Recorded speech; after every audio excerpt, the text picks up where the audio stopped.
Effect of excessive use of social media on all young people in their spiritual lives. Spending too much time on social media have a negative impact on all young people, especially in their spiritual lives. There is also an issue in today's local churches. Many are spending less time with God and more time on social media, leading to a decline in spiritual discipline. This lack of spiritual discipline not only weakens their personal relationship with God but also a result in reduced involvement in church activities. As they prioritize online engagement rather than active participation in their church, it causes spiritual growth to slow.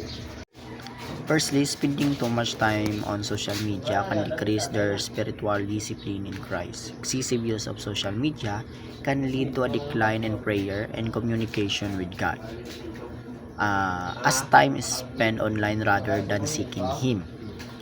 Uh, this distraction this distraction often results in a lack of meditation on the Word of God, as one's attention is drawn to the engaging nature of social media rather than the scripture.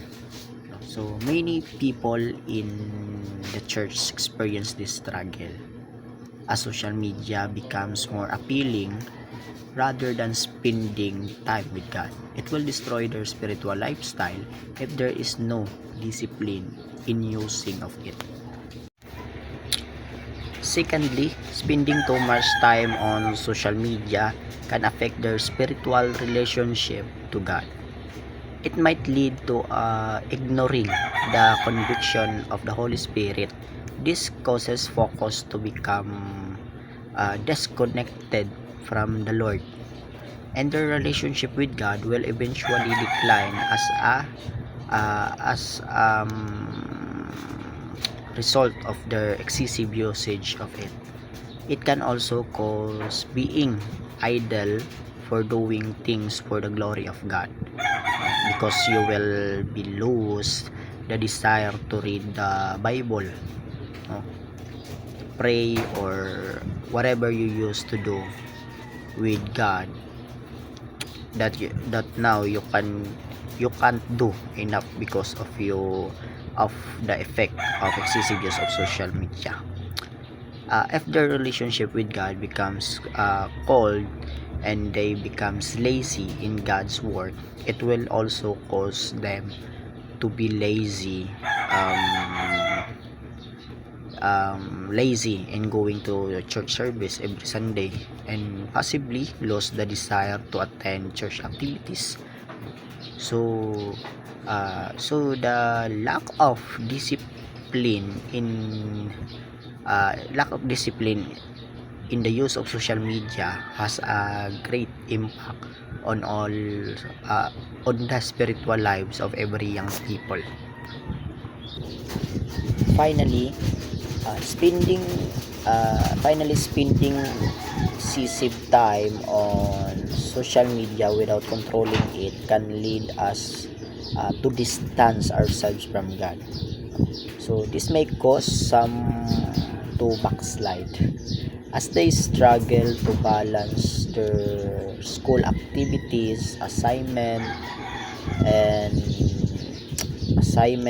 family time, especially in their relationship with God. So they don't know how to live peacefully because spending too much time can affect their mental health. They lack of wisdom and knowledge for living every day.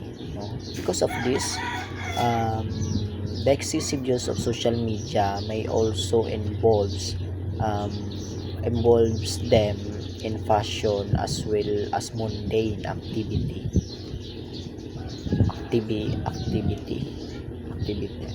No? If it uh,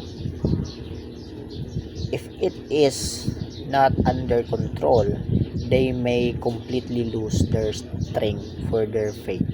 So let evil reign in our lives. No? The Lord must be the one who reign is our lives to keep us away from evil deeds. So because nothing is impossible with God. In conclusion, excessive social media use significantly harms the spiritual lives of young people. No? It is diminish spiritual discipline by diverting time and attention away from prayer, scripture, and scripture study and communion with God. No? This in turn weakens the relationship with God, reduce church involvement, and hinder spiritual growth. The resulting disconnect from the Holy Spirit can lead spiritual apathy, no? Decreased